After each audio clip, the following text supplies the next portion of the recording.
Good evening. My name is Jared Amato, and I'm an English teacher at Maplewood High School here in Metro Nashville Public Schools. I'm really excited to talk to you about how I've used TNReady to inform my instruction. A quick overview of tonight's session.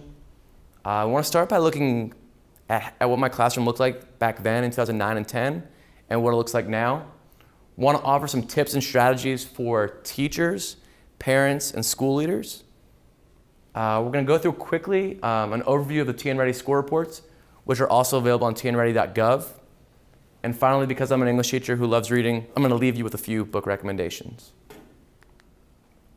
First, though, why this matters. The four men you see up here are now adults. The picture was taken back in 2010 at Vanderbilt University for a basketball tournament. It was the end of my first year of teaching. They were 8th graders. And I want you to think about something for a second. Of these four young men up here, how many of them wanted to go to college? Right? All of them did. But now, how many are actually there now? The answer is one. There's one other who's in the military, right? So that's 2 out of 4 in post-secondary. For your math people, 50%. But how many are you okay with that? How many are you okay with 50% of our young men and women going to college, post-secondary? Right? I imagine none of you are okay with that. I know I'm not. And so we talk about why this matters, why these reports matter, why this test matters. It's because lives are at stake every single day in our state and in our country. And so I'm not okay with numbers like this and reports that we see all the time. Yes, we've made a lot of improvements, especially in math and science, but we have a lot of work to do. Right? I don't like going online and seeing headlines like this in the Tennessean about our national children, where 11% are college ready based on their ACT score. Right? I firmly believe that every child deserves to choose his path in life. And it's on us as educators to ensure that they can. My personal approach to teaching and why I teach is to create passionate, proficient readers and writers who can choose their post-secondary path. Right? I love reading and writing, and I really, really do believe in sharing that passion for literacy with them and empowering them to transform their own communities. I also realize that to do that, it's not going to happen through shortcuts or magic formulas or special sauce, right? In order for students to get better in reading or writing, they have to do it a lot. They need encouragement, they need feedback from me and their entire school, right? How do we increase the volume of reading and writing that students do?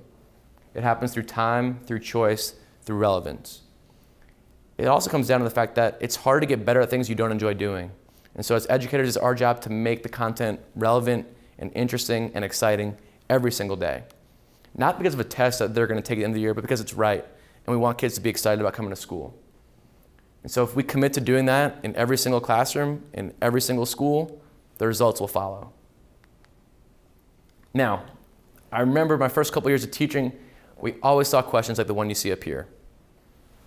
The simple plot diagram where students would try to look through the story but not really read it, and then they'd be able to tell if it was the climax or the exposition, right? And we would have them memorize that chart without actually reading and thinking about stories. Or we'd have them memorize point of view. And again, they'd make a little table. First person looked like was a 1, which looked like an I, and they'd remember that. Or third person, you'd have limited. Omniscient, you would tell them meant God. Objective, you try to help them memorize it and move on to the next standard without any relevance. Or they make these cute little foldables and pie. Some teachers would make actual pies and they get really excited about it. Yes, it may have been fun for a lesson, but when you think about what students were asked to do, it was really low level. Persuade, inform, entertain, explain. Students thought those are the only 4 reasons for writing or reading, and didn't really know what they meant other than what you see up here. And so you think about how far we've come actually in a short amount of time, which is pretty incredible to think about. And seeing these things up here as assessment questions to where we are now. But you also look at what was asked on assessments, right, in terms of writing. In 5th grade, students wrote narrative essays. In 8th grade, expository. 11th grade, they were tested on persuasive writing. So what do you think happened? 5th graders only taught narrative writing. 8th grade teachers focus on expository, and only in 11th grade the students start to write persuasively, instead of doing all three and more all the time in every single grade. The prompts that were asked of expository or persuasive, let me look at the one up here about a time capsule. So students were asked, what would you put in a time capsule, right? No textual evidence required, no deep thinking required. Teachers could literally show students a formula for an essay, and students could produce that without being able to actually write meaningfully that would help them in college or career. Right? And so as I've talked about that, think about this question. What effect did these assessment questions and prompts have on our teaching, but more importantly, have on our students' learning? Right? I think we know the answer to that if we reflect on our own practice and what we saw in our schools. Looking ahead at TNReady, right, I firmly believe that the best test prep is high quality teaching every single day. I firmly believe that. I don't ever worry about a test at the end of the year. I don't panic in March because we're getting close, because I know that every single day I've given students what they need to be successful. Not just that year, but for the rest of their lives. And so that's my core belief. I get excited about it because I know that I've done all I can every single day to prepare them. And I know that teachers in my building are doing the same thing. So now just to give you a glimpse into my classroom now, this was the end of the first semester and the sample writing that students produced. Again, for a variety of purposes, for a variety of audiences, many of which are real people, an authentic audience, right? But just to give you, to highlight a few of them, students are still going to write creatively, all right? We haven't lost that gift either of showing students how to write poetry and short stories. But they're also writing argumentative essays, and they're writing letters that compare and contrast current events to historical events. They're writing persuasive letters to Nashville businesses and organizations. They're writing diary entries from the point of view of characters, reviewing books, writing letters to authors, right? All these things that could help inspire them to one day pick a career path, but also preparing them for anything that they could see on a test at the end of the year. I also love to ask students all the time, how can I be a better teacher for you? And when I ask them that question, maybe on an exit ticket or a warm-up, here's what we find out, right? Number one, we'll surprise nobody, but we need to capitalize on that. We still need to give students choice in what they read and what they write. They need to write about what they read and read about what they write, connecting the two. Helping students through the process through outlines and graphic organizers. And number 9, right, I think that grammar still matters, but it needs to be relevant and aligned to their actual writing. Highlighting the article of the week, a lot of times I love to show that process for teachers because it can be applied to any grade level and any subject. So essentially it's picking an article at the beginning of the week and then going through the 4-step process of read, annotate, and discuss, which you see up here. Answering text-dependent questions aligned to standards. Writing a response that's both an objective summary and a personal response. And lastly, feedback through peer-to-peer feedback and teacher-to-student feedback. But that can be adopted to any content area as well.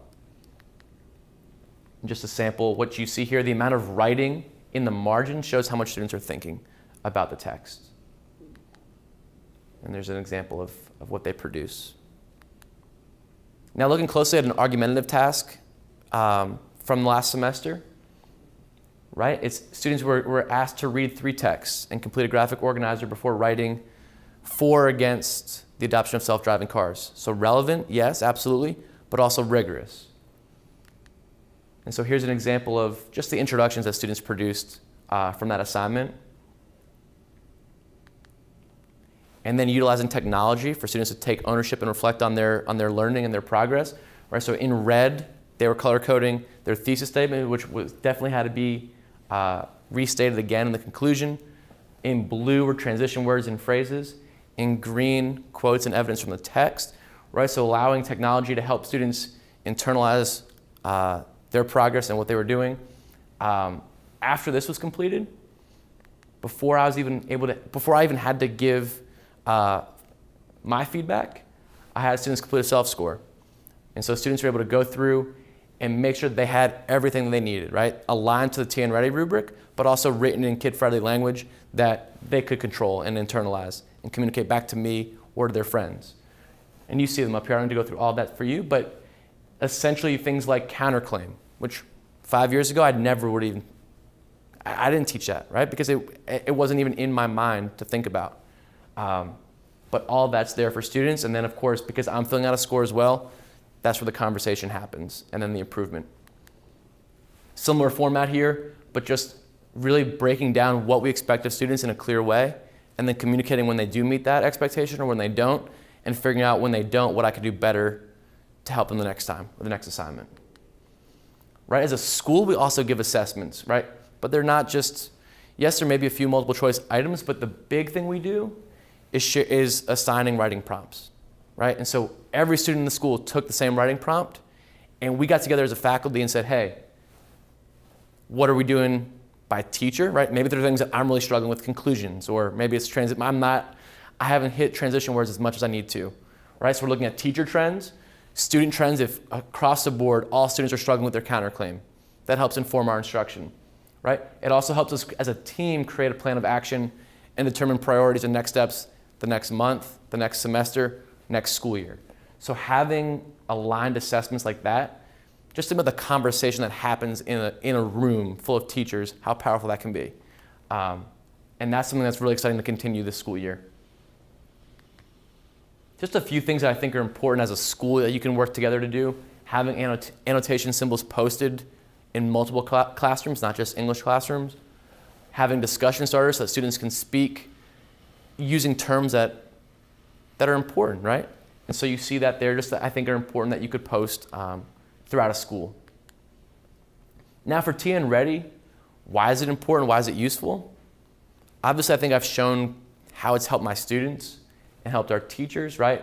But also families, and how we can use the report to help start conversations and continue conversations with our parents. So zooming in a little bit on some of the reports, again, tnready.gov, check them out. I don't want to go through every last detail of these, but I think it's important to highlight a few things.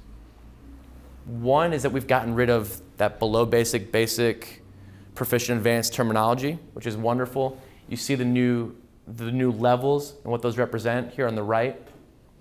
I also just love how clear everything is to a student, to a teacher, to a parent immediately.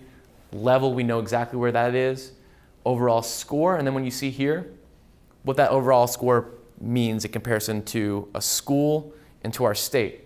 Sometimes we focus too much on the bubble of just our classroom, but this chart, the report here shows us a child and how he compares to his school, his district, and our state, which is really powerful. And I think it's important. We owe that to our students and our parents to have those conversations and be honest and transparent, whether it's good or bad or in between.